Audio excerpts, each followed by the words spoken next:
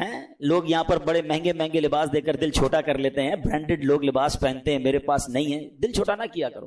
میں آپ کو ایک اور خوبصورت کمپیریزن ابھی تھوڑی دیر بعد بتاؤں گا۔ جنت کا لباس کیسا ہے؟ قرآن کیا کہتا ہے؟ یحلون فیہا من اساور من ذہب ویلبسون ثیابا خضرا من سندس واستبرق، وہ اس میں سونے کے کنگن پہنائے جائیں گے اور سبز کپڑے کریب اور کنادیس کے پہنیں گے۔ اللہ اکبر، اتنے خوبصورت کپڑے ہوں گے۔ حضرت سیدنا کعب فرماتے ہیں کہ اگر اہل جنت کے کپڑوں میں سے ایک کپڑا آج پہن لیا جائے تو اس کی طرف سے دیکھنے والے کی نگاہ ختم ہو جائے گی، اچک لی جائے گی، اس کی نگاہ باقی نہیں بچے گی، اتنا خوبصورت اور چمکدار وہ لباس ہوگا، اور آج کے لوگوں کی بینائیاں اسے برداشت نہیں کر سکتی۔ ایسا لباس جنتیوں کو پہنایا جائے گا۔ اچھا، جنتیوں کی عمر کتنی ہوگی؟ کوئی بچہ بھی دنیا سے انتقال کر جاتا ہے، کوئی بوڑھا بھی انتقال کر جاتا ہے، مگر سنو، جنت میں سب کی عمریں 30 سال کی ہوں گی۔ جتنے جنتی ہوں گے سب 30 ایئرس کے ہوں گے۔ اور ایک اور خوبصورت بات یہ ہے کہ جنتی آپس میں جب ملیں گے نا تو ان میں آپس میں رشتہ دار بھی ہوں گے۔ کیسا منظر ہوگا جب انشاءاللہ جنت میں جائیں گے تو اپنے ماں باپ سے ملیں گے، اپنے دادا دادی سے ملیں گے، بچپن میں جن کو دیکھا ہی نہیں ان سے بھی اللہ نے چاہا، اللہ کرے انہیں بھی اللہ جنت نصیب کرے، ہمیں بھی نصیب کرے۔ وہ کیسی خوبصورت ملاقات ہوگی۔ اور سچی بات تو یہ ہے، عاشق رسول کی نگاہیں تو وہاں بھی نبی پاک کو تلاش کر رہی ہوں گی۔ یقین کریں، بڑی تمنا ہے کہ آقا کا دیدار کریں۔ کیسا منظر ہوگا، آپ صدیق اکبر کا جلوہ دیکھیں گے، حضرت عمر فاروق کو دیکھیں گے، حضرت عثمان غنی کو دیکھیں گے، ہمارے دلوں کا قرار مولا علی کو دیکھیں گے، اللہ اکبر، امام حسن اور حسین، کیسی شخصیات ہیں کہ ہم جیسے گناہگار انہیں بھی دیکھیں گے۔ یہ تصور ہی کیسا ہے کہ سوچئے تو صحیح کس کس سے ملاقات ہوگی۔ اللہ کے نبی حضرت ابراہیم وہاں ہوں گے، حضرت موسیٰ کلیم اللہ ہوں گے، حضرت آدم جن کی ہم اولاد ہیں ان کو بھی تلاش کر کے ان کے پاس جائیں گے کہ حضور آپ کے صدقے ہم دنیا میں آئے۔